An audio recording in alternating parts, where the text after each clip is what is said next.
What have I left on the table? Um, and it's ending. Yeah. And that's sad and that's scary.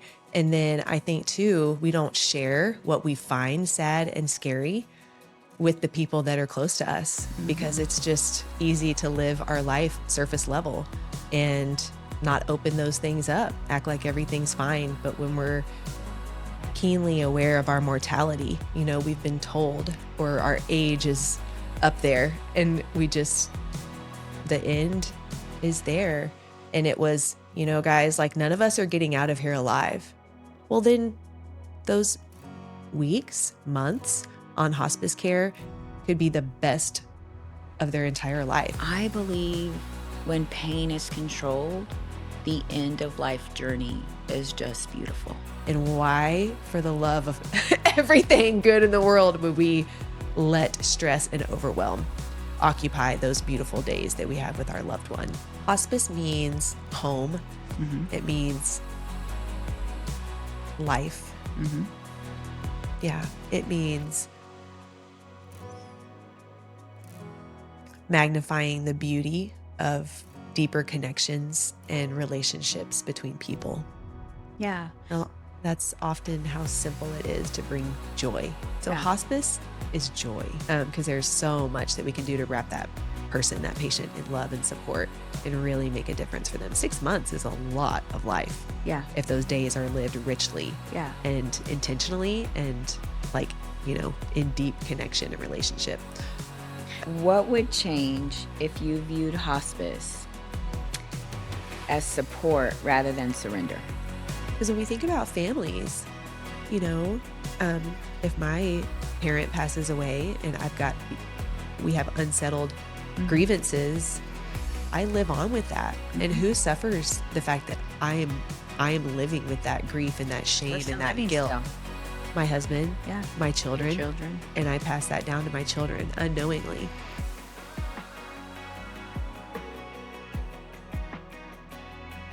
Well, Rachel, we're here to talk about myth busting what hospice is. Yeah. So yeah, let's talk about that. I think hospice, the main thing that people go to in their head when we say hospice is somebody's laying in bed, they're being fed by somebody else. Mhm. They're living their days in bed. They're barely getting up into maybe even a wheelchair, like sad, given up, left to lay. Why do you think that the word hospice scares people? Like, you hear there's such a negative connotation around hospice. I think it goes to the fear of the end of life and what that will be like. What comes after this place that we're in? What about my life have I not taken care of? What Mhm. have I not done? What am I sad about? What have I left on the table? Um, and it's ending. Yeah. And that's sad and that's scary. And then I think too, we don't share what we find sad and scary with the people that are close to us because Mhm. it's just easy to live our life surface level and not open those things up, act like everything's fine. But when we're keenly aware of our mortality, we've been told, or our age is up there, and the end is there. Yeah. Yeah. Do you think that people feel guilty when they hear the word hospice and it's about a diagnosis? Let's say that they have a family member and Mm. their mother has terminal cancer, and the doctor comes into the hospital and says, "There's nothing more that we can do. We recommend hospice." How do you think a family? How do you think they react? Why do they feel guilty? Like, what do you think? What do you think their reaction is? Um, I think for me, I go to, okay, I'm the daughter or I'm the granddaughter. I'm mhm, capable. I have this loving, long-standing relationship with this person. It's on me. I better go find the answers. I better go find the health professionals. I better go get a second opinion. How do I get into fix it mode? How do I come and save the day? And so there is this guilt of like, if I can't fix it, then I'm not showing up for my loved one. And I think yeah, that that's societal. yeah. Do you think maybe they feel like hospice is a complete give up, like they are completely giving up on their family member. Yeah, yeah. So I how think do it we feels like a giving up. Yeah, it sounds like a okay, we are not anymore entertaining the idea of getting better. We Mhm. are calling it right here. Like this is the end. So what can we do as a hospice agency to change the trajectory like of people and their minds that it's not about giving up. It's an extra level of support, an extra level of care. It provides comfort and dignity and respect and love. Yeah. And how do we get that message across? Like how? How Yeah. can we get that message out? How do we spread that? Shauna, it's these conversations. It's beginning where we are right now and opening it up and saying, "Hey, there is a lot of fear that we are afraid to say goodbye to people." Mhm. And then why? Like digging deeper. Where is the root of that? Have we not been in relationship with our loved one? We've been too busy. And so then there's this guilt and this sadness of like, man, I wish I could have shown up more. And now what do I do? So I think we talk about it more and we Mhm. just begin to normalize the fact that okay, so my father-in-law, my ex-husband's dad was passing away Mhm. and he had 3 sons and his wife and very jovial people, like partiers, every holiday, every gathering, super fun. I loved being in that family. Like we were like drinking and eating and smoking on the porch and like it was good old times. Mhm. He happened to be 20 years older than his wife. So it was always going to Mhm. be like he will go before she does. And so he began to fall and when he would fall, he would hit his head. And so that was kind of the beginning of like, oh man, okay, he's not doing so great. So for about 6 months or a year, this was it. It was like she was having to help him use the restroom, becoming more of a caregiver than a wife. Well, one of his falls landed him in the hospital and he Mhm. had neurological damage. Oh. And so they identified there was kidney cancer, there was neurological, probably some dementia, whatever else going on. But the neurologist came in, and what he said made the biggest impact on my ex-husband, husband at the time, and his siblings and his mom. And it was, guys, like none of us are getting out of here alive. And it just highlighted the fact that these conversations get to be had. And it's Mhm. like, in what frame of mind and in what like mindset and heart set are we willing to begin to have these conversations? Yeah.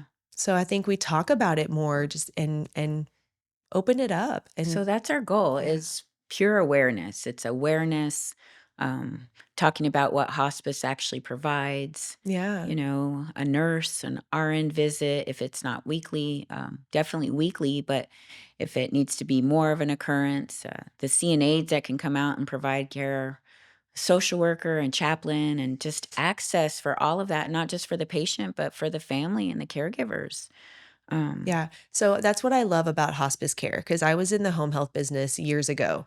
I've been out of all of it for like 9, 10 years raising babies. But um, when I worked in home health, it was for the patient and it was mhm, for progression, like showing results, showing that we are earning those Medicare reimbursement dollars pretty much. mhm, And it was for the patient. What mhm. I love about hospice care is it is for the patient and it is very much for the caregiver and the family. That we treat them as just as much our focus and our priority as the patient. Yeah, And let's not forget when that patient has passed away, that hospice care provides bereavement and support and counseling and care for a year after that person has passed away. absolutely. So our goal is making sure, one, that nobody feels alone, Yes. right? Yes. Providing that comfort and the love and the level of care that you and I would want Yeah. for us, That for you and our I get to family members. have Yes. when it's our time. Yeah, like that's our Mhm. goal. Yeah. Making sure that they're able to finish their journey Yeah.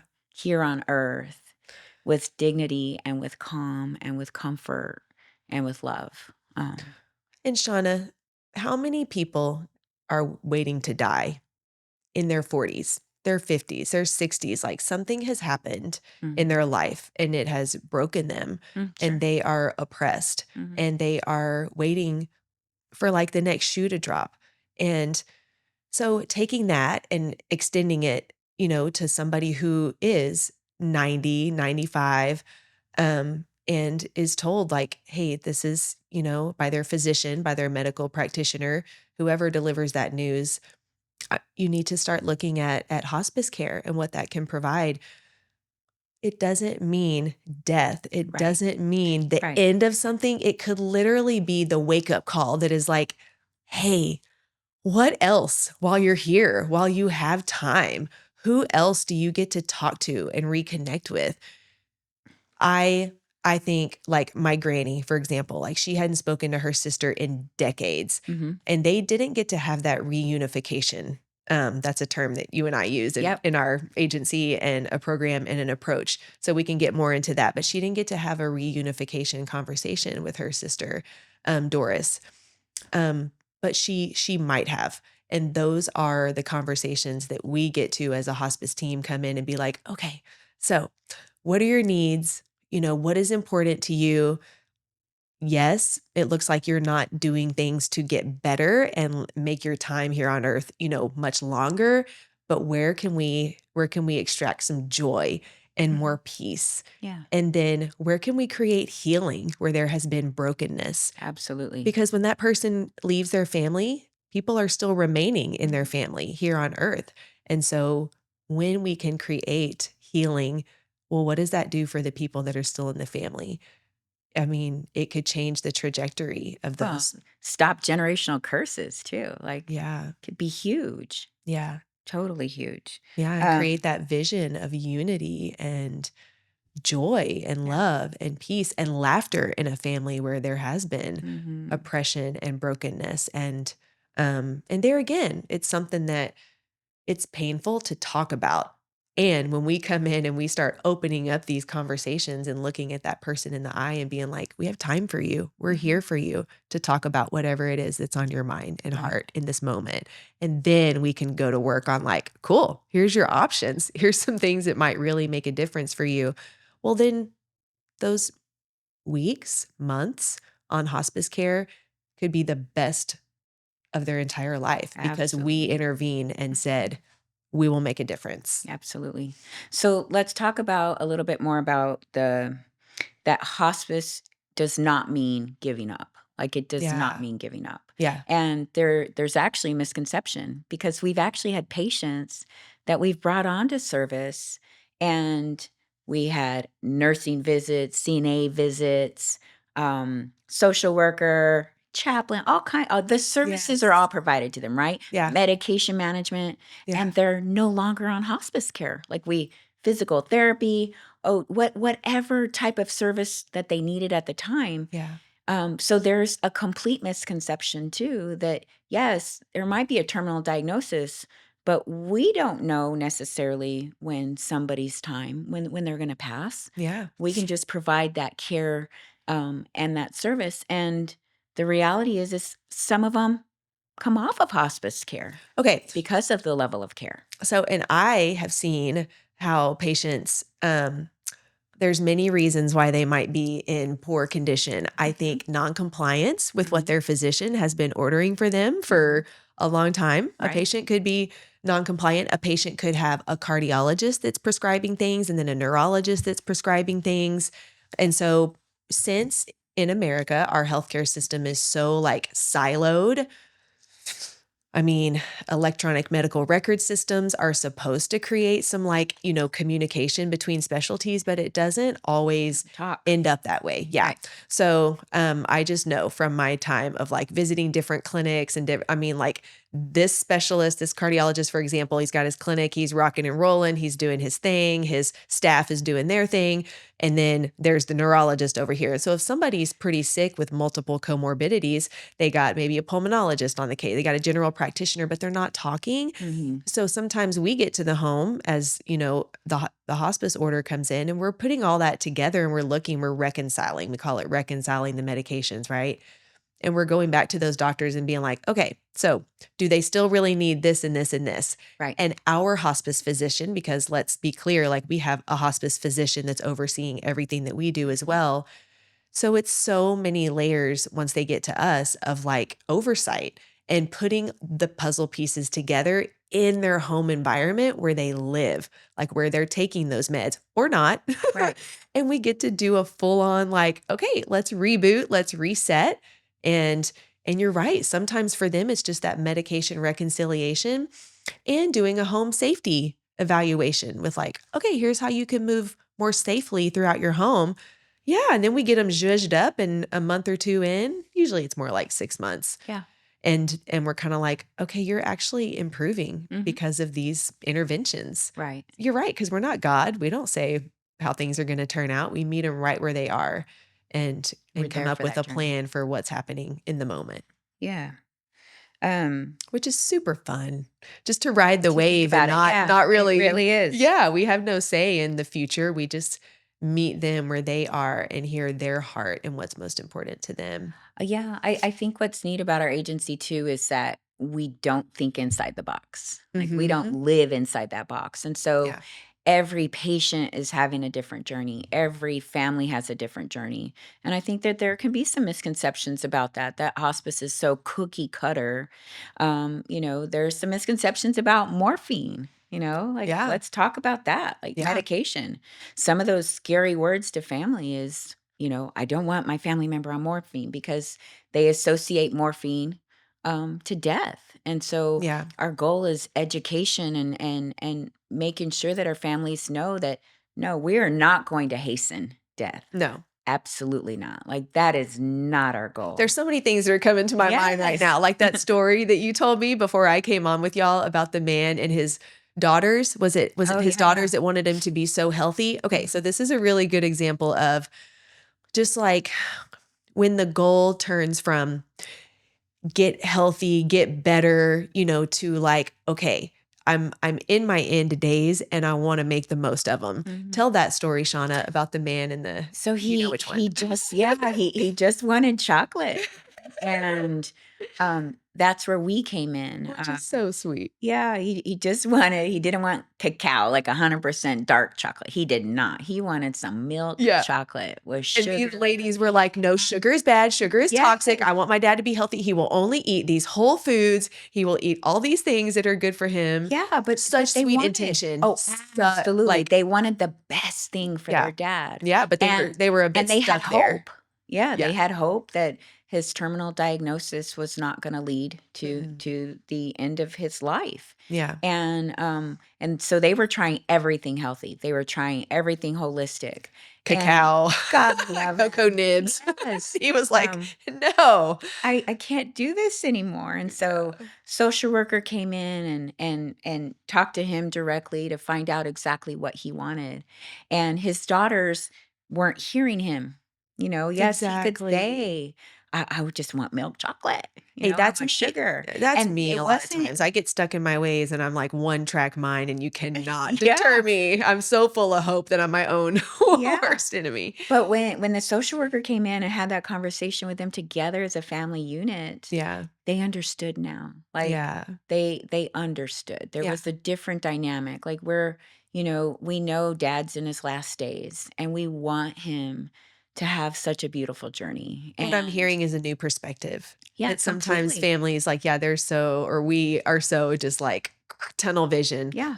on one initiative Mhm. or one thing that we think is the most important. And nutrition is so important. And the perspective of, hey, he just wants to eat the dang yummy toxic chocolate. Yeah, but it was also just kind of changing um their mind around what hope was. And in their Mm. mind, hope for them was we're keeping our daddy alive. Yeah. Like and so we had to change their mind and their perspective that you're not losing hope. Yeah. Like you're not losing hope. Remember all of the fabulous things, the journey and the legacy that your father's leaving behind. Yes. Like Keep that it was just alive. really changing their perspective of their idea of what hope was.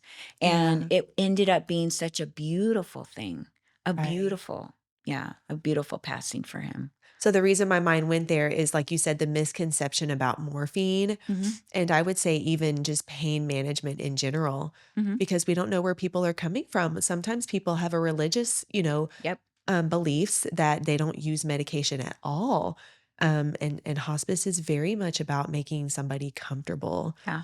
Yeah. Misbeliefs about, maybe I was addicted at one point in my life, Oh, that's a good to point, Shauna. pain meds. Yeah. And so, or my husband was, and now he's on hospice. Yeah. And I'm afraid to give him pain medication because I don't want to go. There's so much trauma behind that addiction. And so So really say walking with him. So what would you say? Say I'm the daughter of my dad is now on hospice, Hmm. and he is an addict, and it caused me a lot of pain as a Hmm. daughter of him, and living with him as an addict. But he's been clean, but now here he is on hospice, and you guys are talking to me about the purpose of pain medicine. How could you help Yeah, support me through that? I think the way that I would approach it, and again, I'm not clinical, so I'm just doing it from a servant perspective Yeah. and from a human being perspective. Yeah.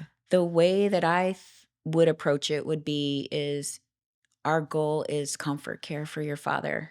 Hmm. When he was in his addiction, it looks completely different than comfort care. Okay. You know, Yeah. you're not going to see all the delirium. You're not going to see, Okay. the mouthing off or the violence or the abuse. I don't know what you experienced, um, but our goal is that comfort care. And so, if we don't help him with that comfort, and he's in excruciating pain, Yeah.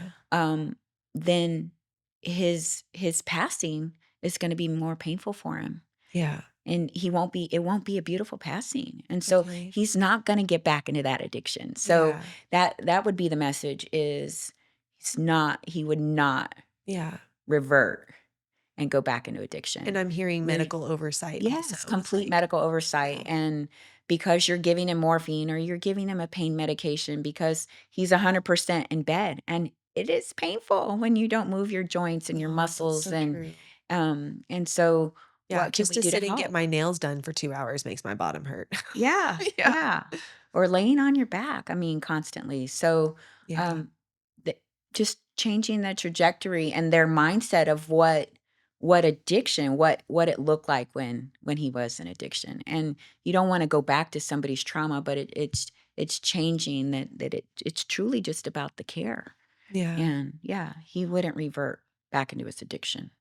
Shauna, what becomes possible when somebody's pain is controlled and there's that comfort? Ooh, what becomes possible? I believe when pain is controlled, the end of life journey is just beautiful. Mm. They're able to let go. They're it's just it's a clear release.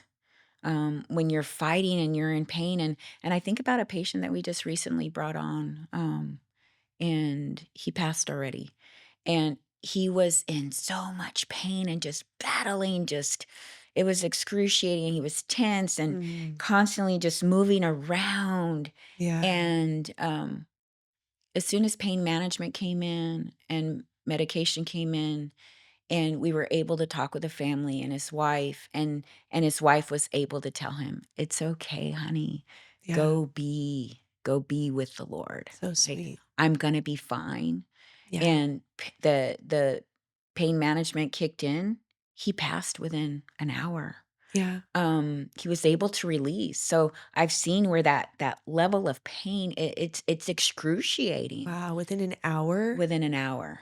Yeah, within an hour. Ooh. So, um, yeah, we want them to have a beautiful journey. That's our goal, is that it's a beautiful journey You that. know what I'm remembering? When we went to meet with one of the first patients that we got referred when I came on with you, Mhm, um, we were sitting on his couch and we weren't quite sure if he was hospice appropriate. mhm, So we could talk a little bit more about what is hospice appropriate.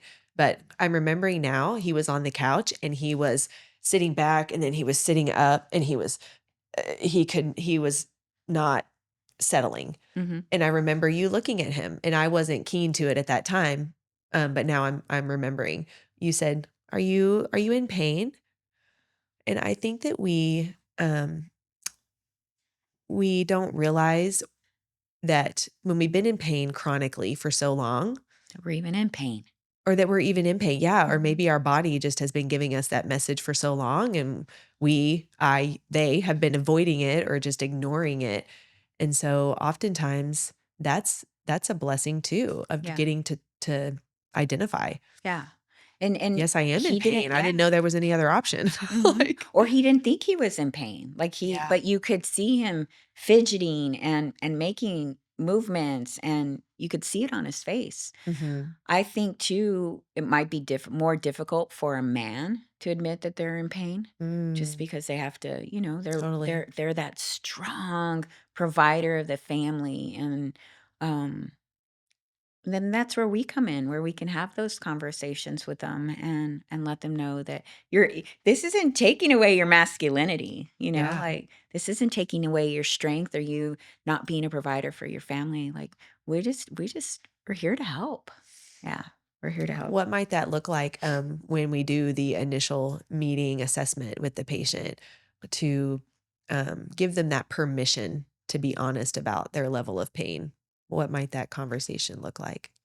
What I have experienced in the past um is that and it goes around that it's typically men that I've found are male patients that don't, either they have a higher tolerance for pain, or don't want to appear weak, Mm, to their family.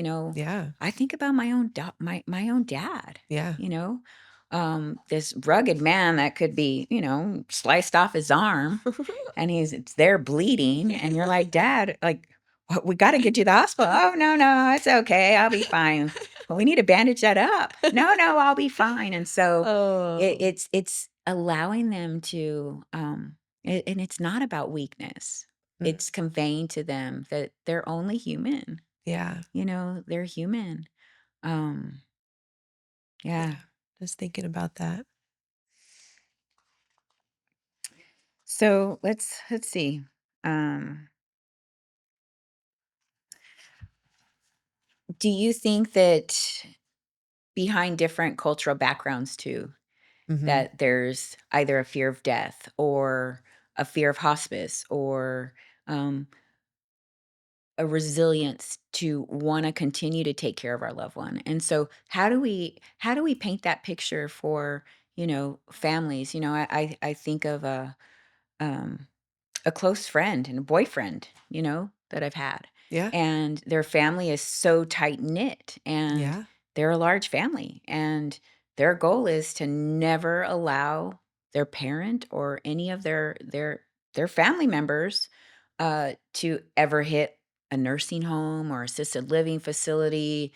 They're going to take 100% care of them because that is their cultural belief. Like, Yeah. so how can we come in as a support system, for a family that feels like we're here, we're 100%, and not taking anything away Yeah. from what they believe. More coming alongside. Yeah. And if that is the goal, if that's their vision for their family member, we're going to rally around them. We're going to keep Mhm, them at home.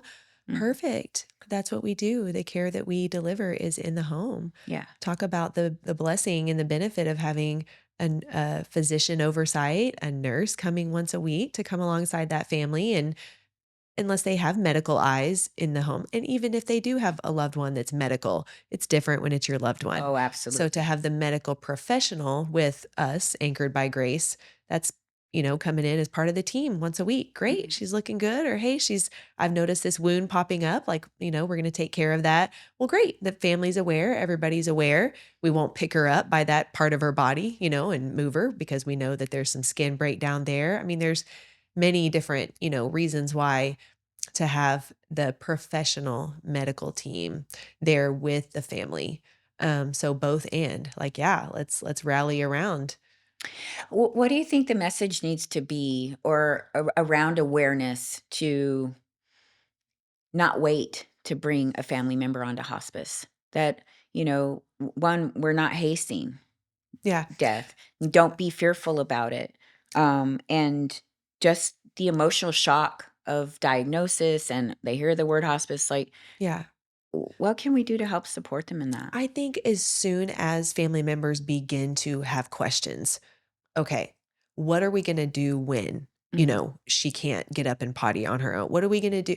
Okay, mom's had falls. She Mhm. keeps falling. Why? Like as soon as there's questions, and I would even say fear, as soon as there begins to be fear and stress in the family dynamics and conversations about that Mhm. person that's sick, like let's start to talk about it because we don't have to go down that path of like fear and stress and overwhelm and arguing about what might be best. Like that is the perfect time. Let's come to the table and talk to mom. Like, mom, what are your wishes? How are you feeling today? Right. You know, so that we meet the patient where they are. And because I just think about my own family and I have my dad that I live with. And so I watch him. He's 85 years old. And there Mhm. was a time a few years ago that we saw his mentation really slipping. Like Mhm. dementia was setting in. I was like, I can't leave the kids with him anymore. Where Right. he had been a great babysitter for the kids, it got to be like, no, not happening.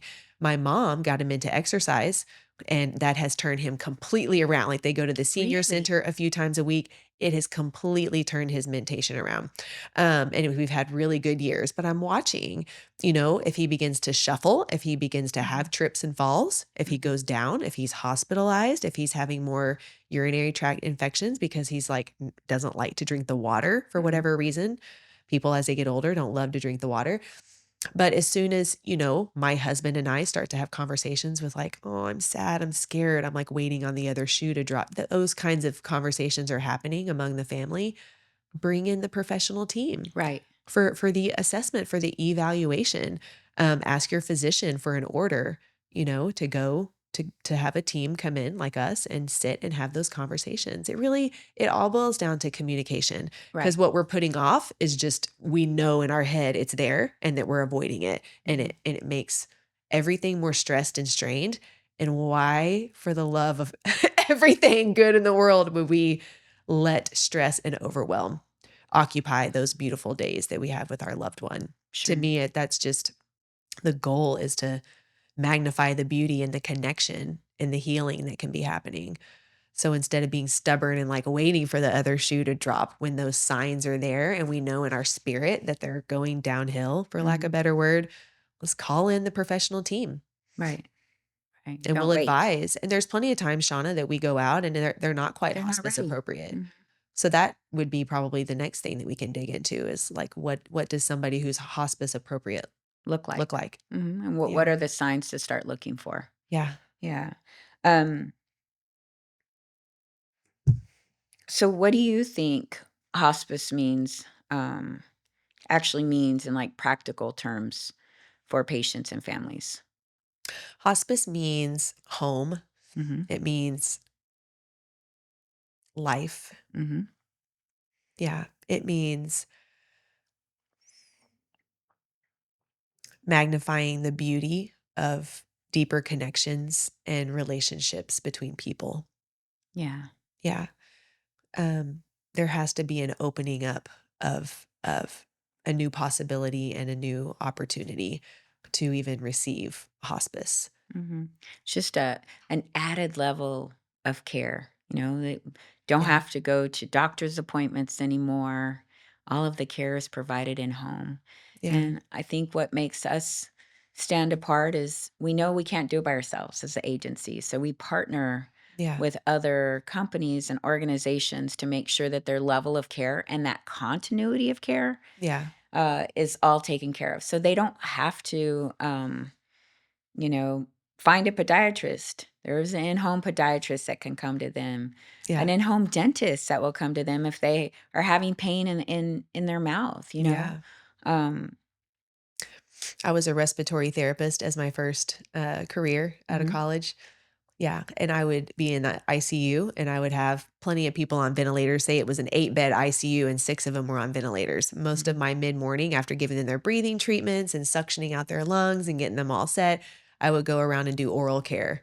mhm. And I remember the nurses and other, people on the team would come through and be like, "Rachel, you love doing that oral care." And I'm like, "I cannot imagine having a tube down my throat and like mouth breathing Dry. for all those hours." I mean, I would love to get and they had the most awesome little kit. So you just open the kit, it had a sponge and the little mint stuff. And I Uh-huh. would just be in Swirl there it taking around. care of them. And I was pretty young at that time. Like I wasn't real keenly aware of like mortality and death and die. I mean, so I would look them in the eyes and I wasn't even following Jesus at that time. I just knew that that was what I would want. Mm-hmm.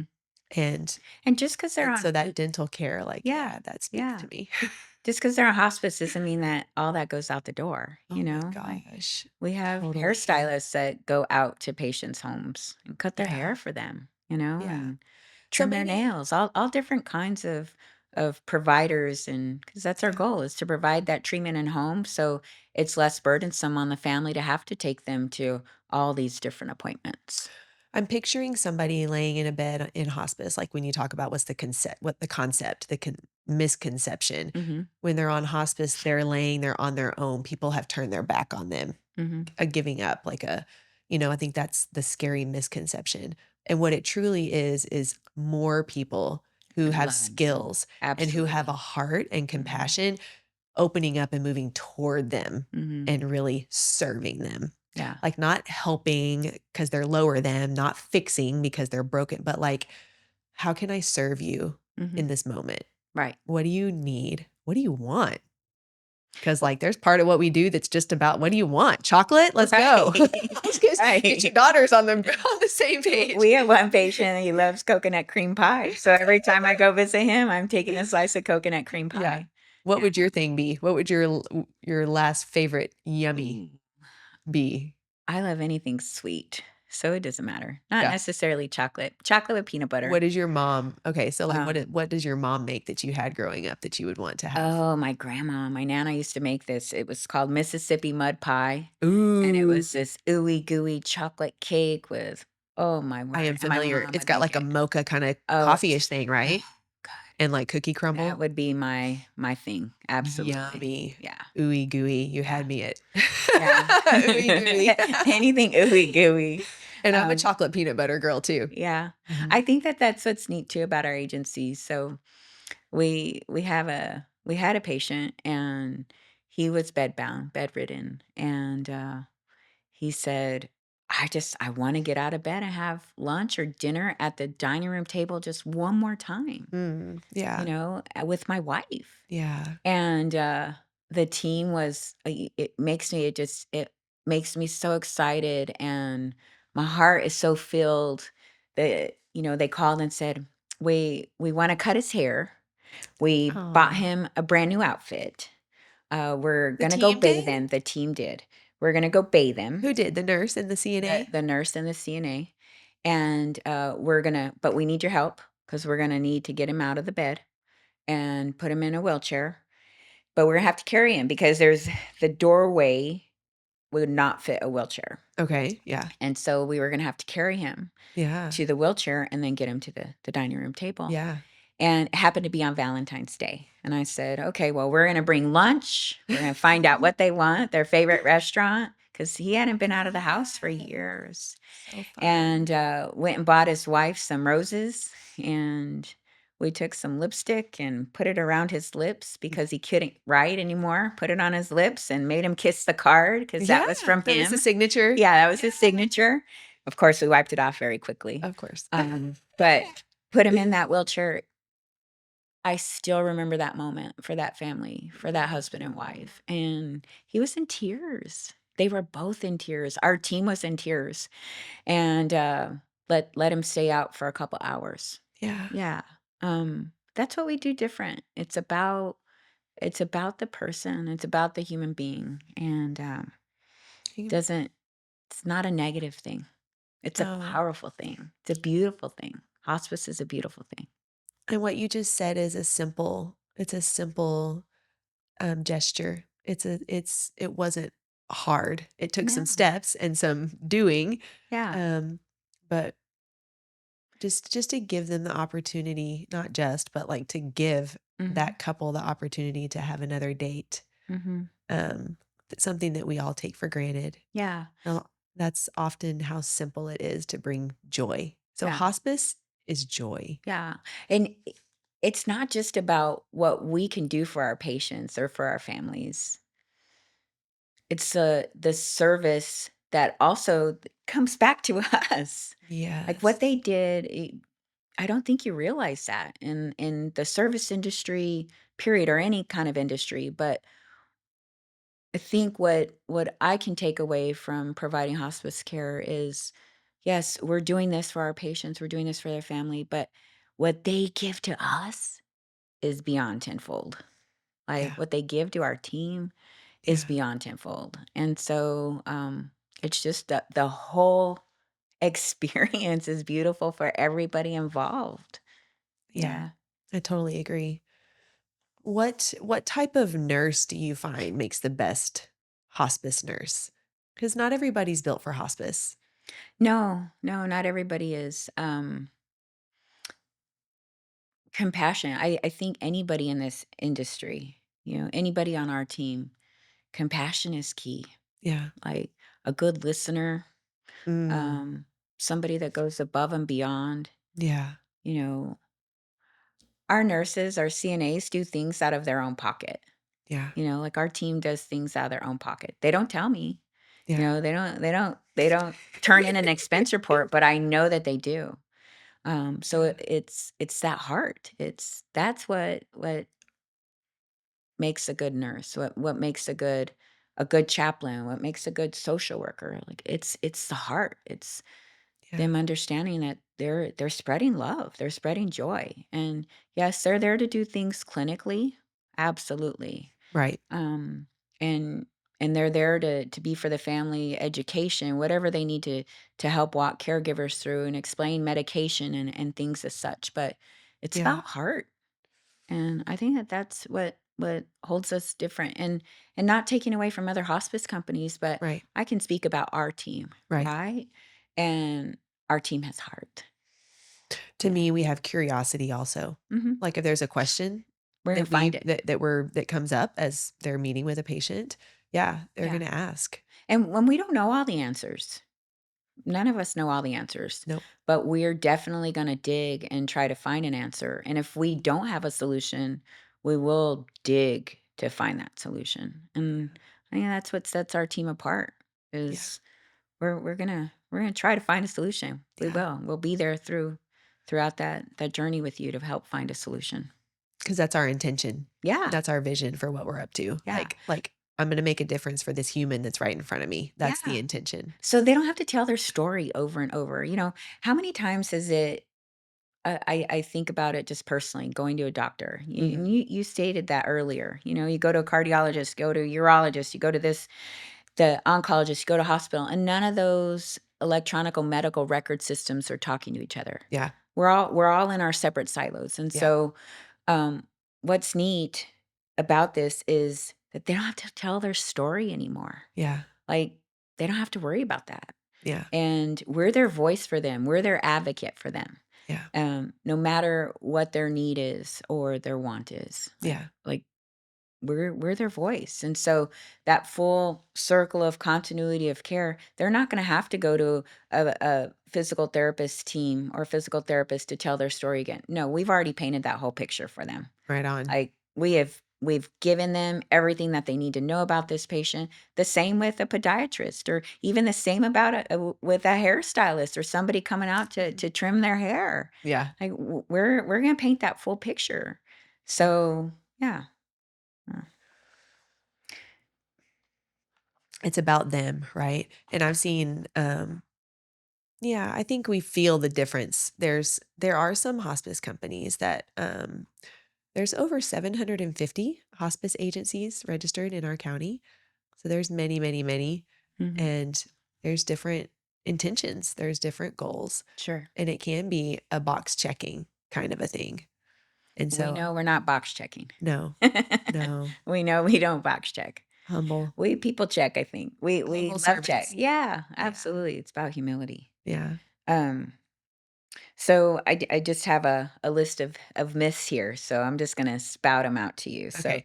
hospice means death is immediate. What's the truth? The truth is nobody knows when Mhm, God is taking a mhm. person. Yeah. It is appointed a man wants to live and wants to die, Mhm. is the scripture in Hebrews. And like I said, we meet the moment. We meet the person and we decide on a path, a plan. And we carry that out until it's no longer the plan. Yeah. And we keep meeting that person right where they are. One day I wanna do a full survey so that we could take it to lobby Medicare, Yeah. right? And Yeah. show them how the level of hospice care lengthens someone's life, Yeah. because I can guarantee you it does. Yeah. Yeah. The quality Mhm. Yeah. and quantity. Another myth is that hospice means stopping all care. Oh I my, have to well, stop all my care. no, no, like what you just said. Um, and we're gonna have the patient do what brings quality of life, what For them. enhances their days. Mhm. Yeah. Yeah. So most of the time it's initiating new Right. Right. new services, new options Mhm. that are Intensive open to them. comfort care. Yeah, but it's Yeah. not stopping care. And Yeah. yeah, Maybe it's, stopping curative care, let's say, right. for instance, somebody is terminally diagnosed with a horrible form of cancer, Yeah, and, there's not an option for any more treatment. exactly. Yeah, Yeah, but what can we do to help them during that time? So, right. yeah, Yeah. it doesn't mean stopping care, it just changes the type of care Yeah. that they're receiving. Yeah, because we're Yeah. gonna take care of their oral care. We're Mhm. gonna take care of their ears, their nose, their eyes. I mean, Mhm. that is the benefit, that is the purpose of having a medical professional with trained eyes come in once a week and look over the person's Right, body check them. and speak to them, look them Mhm. in the eyes, checking in. "Hey, how are Mhm. you?" And actually listening. Yeah, seeing what's Yeah. going on. Yeah, so the care probably amplifies, it probably increases Yeah. with So, hospice. another myth of hospice is that you're on hospice for only a few days. How do we Um, expel that myth? well, I mean, some people are, Mhm. because that's when Waited. they receive Mhm. the hospice care. Hospice, according to Medicare, is intended for the last 6 months Right. of life. Mhm. Yeah. So that's how it was created. Mhm. And it's actually that's really great. That's something that Medicare gets right, I think. Yeah. Because there's so much that we can do to wrap that person, that patient in love and support and really make a difference for them. 6 months is a lot of life Yeah. if those days are lived richly Yeah. and intentionally and like, in deep connection and relationship. So So we're yeah. So but a few days, well, we know sometimes that happens right. because that's when we catch them. When somebody waited, And maybe. like you said, they get that pain taken care of, or they had that one conversation Mhm. that they've been putting off and they pass peacefully. Yeah. So, but nobody's to say. We're human. We don't make that call. And we certainly don't do anything to speed up Yeah, the process. the Yeah. process. No. So, um, what support do you think our hospice team provides to families that maybe they don't realize?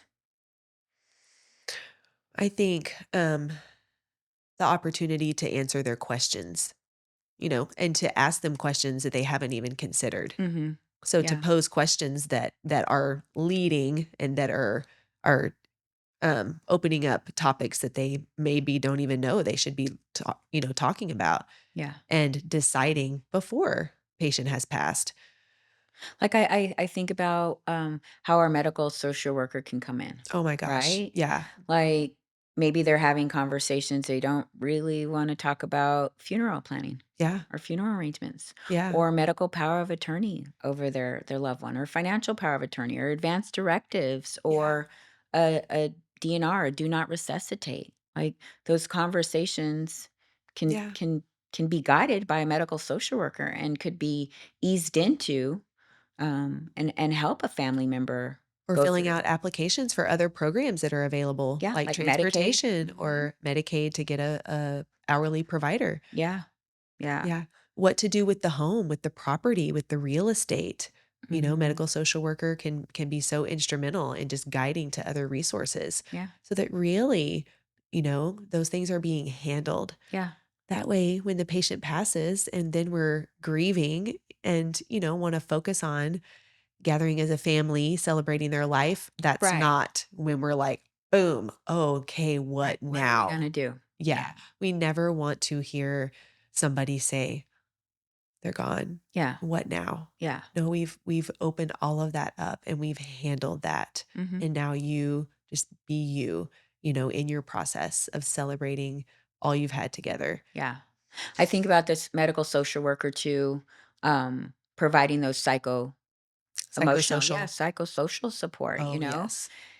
Yeah, There's no the other family's service in going the through. home that provides that. I mean, I Mhm. guess, home health does, and Or if you want, get a therapist, you could do telehealth with therapy or yeah, in office with therapy, but that social worker is available for the family too, not just for the patient, but also for the family. yeah, Yeah, so there's tons of resources that hospice definitely can provide. yeah, Yeah, and yeah. spiritual support too. Mhm. So that's something that people can go their whole life not really, having answered that question for themselves.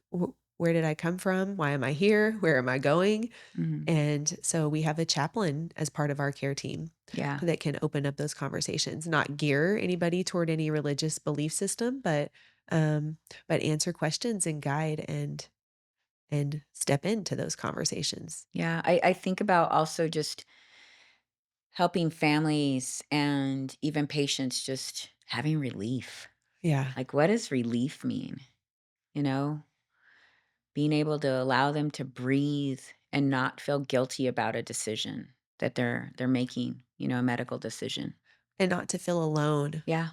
just really tie it together with like everybody goes through this. Mhm. Like there again, none of us are getting out of here alive. Right. This is not a if, it's a when. Yeah. And how do we want to experience the process? Yeah. And I remember when my father-in-law passed away, because he is an example of somebody that was on hospice for maybe 24 hours. Mhm. So he was in a hospital Wow. in Austin, Texas. That neurologist came in and kind of set the family all on the same page of like, hey, none of us are getting out of here alive. Now this is what we're looking at. Mhm. He's not getting better. We're going to see him begin to fill up with fluid because there's infection. We can give a bunch of Oh, antibiotics. God love him. However, this is how I see that going. I Yeah. wouldn't, and you can talk to a social worker. They ended up putting him on inpatient hospice. So Mhm. they moved his bed from here at the inpatient, acute care hospital to a long-term hospice inpatient facility, Mhm. different than what we do. We do it Yeah. in the home. Mhm. And he was there for just about 24 hours. We spent the night overnight, got the call at 8 o'clock the next morning. His limbs were all gray. And so he Oh, was, yeah, he was actively passing. wow. Um, and I remember the chaplain came in because they didn't have any religious, no real beliefs, Mhm. and so, but the chaplain, I remember the prayer that Mhm. he said, and it was like, water that flows like a river, let the grief come in, but don't let it get stuck, Oh, wow. and let it flow out. And we will support you guys. And I pray that you guys support each other as a family. And it just to have words, Right. to Provide some kind of guide comfort. some emotional support through that that experience. Mhm. Um, it provides a path of where to go next. Yeah. Relief that they weren't Support. alone on that journey. Yeah, Yeah. yeah, and just Yeah. yeah, you're not alone, and you didn't do anything wrong, Mm-mm. and this is the natural progression of Of life. life. Life Yeah. comes in and life goes out. Babies are born, people pass away. Yeah.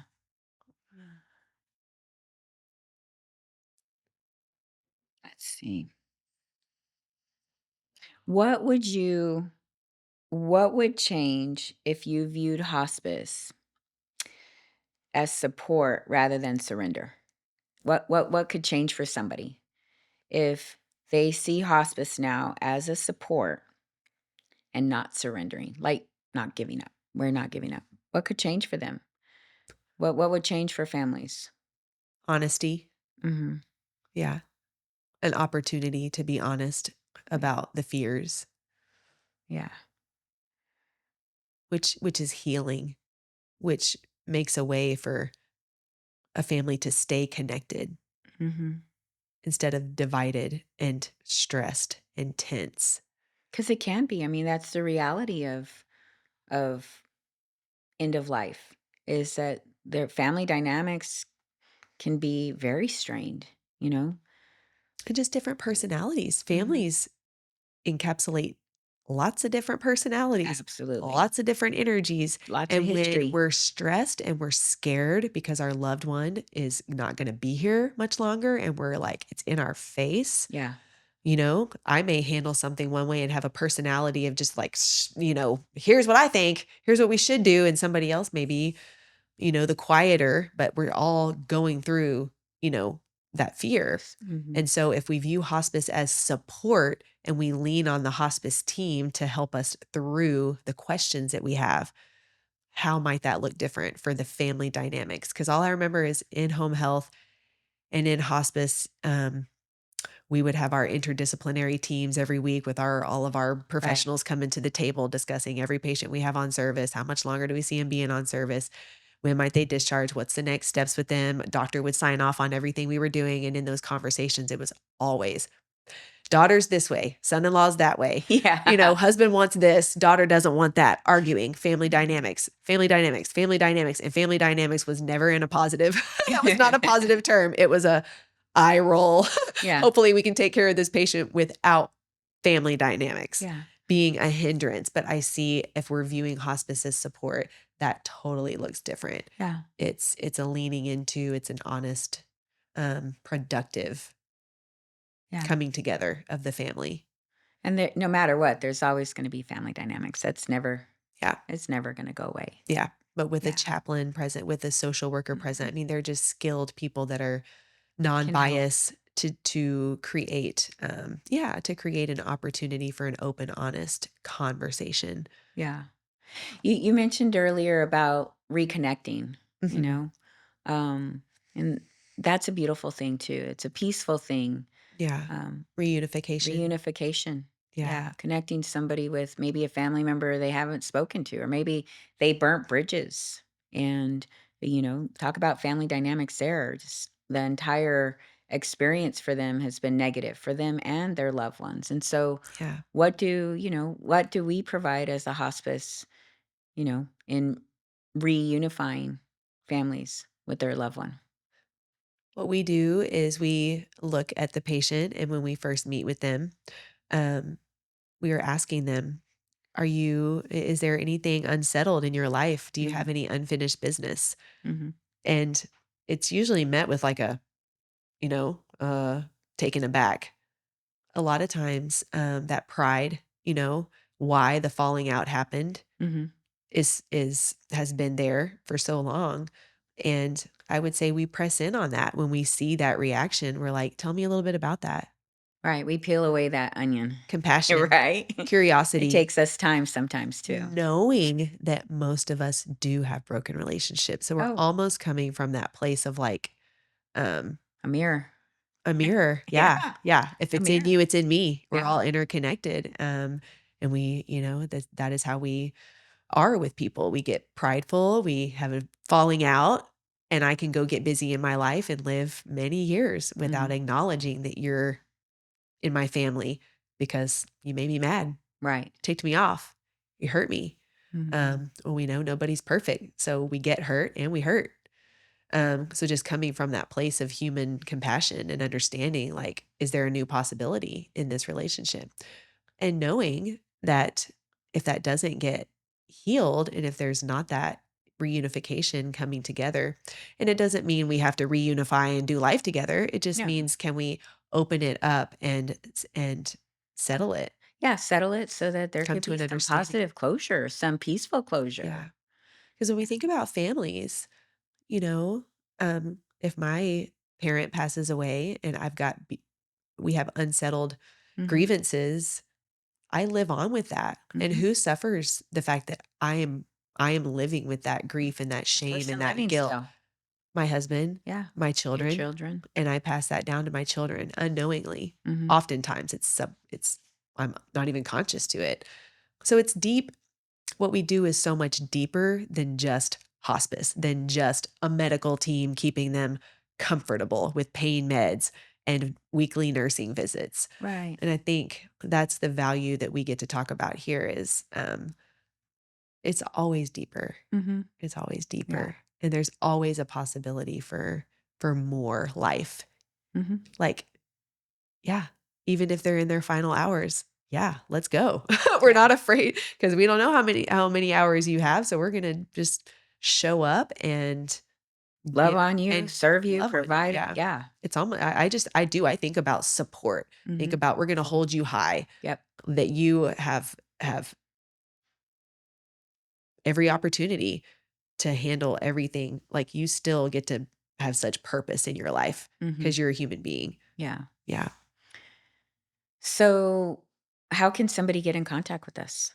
Like, they can call our Yeah. number, we'll come out, we'll meet with them one-on-one. Yeah. Even if they just have questions, they don't have to sign up for hospice service. Right. We can answer any questions that they have, you Right. know? Yeah, conversations help us learn Yep. how to better meet needs, how what are the questions that people have and we can address them. So our current process, Shauna, is we get a referral, right? We get Mhm. somebody that contacts us through our website, a physician office, a facility like a nursing home, a hospital assisted living facility, and you and I are the first people to show up. So we're on the front line. Yeah. So we get that number and that address. We call, hi, we have a referral, Dr. So and so, or whoever it is. And Mhm. we'd love to come and meet with you and talk about our services and sign consents. Yeah. And so that is our first action to bring them in. Yeah. And what if somebody's not ready? Or let's say somebody doesn't necessarily we don't feel like they qualify for hospice, Yeah. but they need some other services. Do we just leave them? No. No. Well, you and I know. I mean, Yeah. we aren't clinical. We don't have that final say of if they qualify or not. Mhm. However, we begin the conversation and we gather who are your physicians, Mhm. what have your hospital stays been like? What do you feel like you need? We're looking at the house. Okay, we're identifying, and then we pass it on to the nurse. Yeah. And we send out to all of those providers that they shared with us. We send out for medical records so Yeah. that we can put the whole clinical picture together. Together. Like you said, we are taking their story, but we're also gaining all the backup Documentation. documentation. Yeah, Yeah. putting the whole picture together. So that's the actions that we're taking, and then our nurse takes a look at it and looks at it clinically, and then we go out. Our nurse, the clinician goes out, Yeah. and then our physician looks at what the nurse found and gives the final yes, Yeah. appropriate.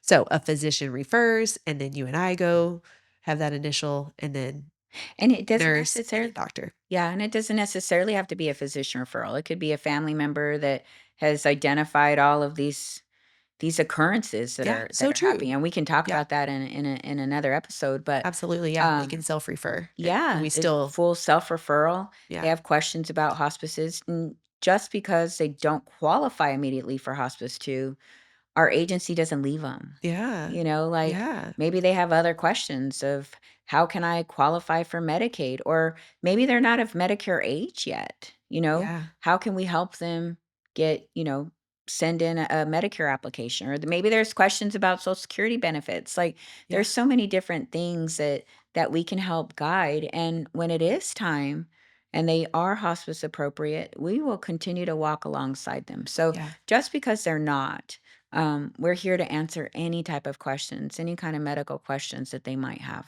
yeah, and you and I, we go to networking functions, we're Mhm. out, we're learning, we're listening, we're meeting nonprofits, so we have a lot of contacts, Yeah, and if we're hearing a need, we're like, "Oh, hey, I know somebody, right. so, pursue this," Yeah, because if it's not for us, we're still not gonna leave them, like, now that is a human that we know, we're gonna follow up, we're gonna stay in relationship, they become like our family. yeah.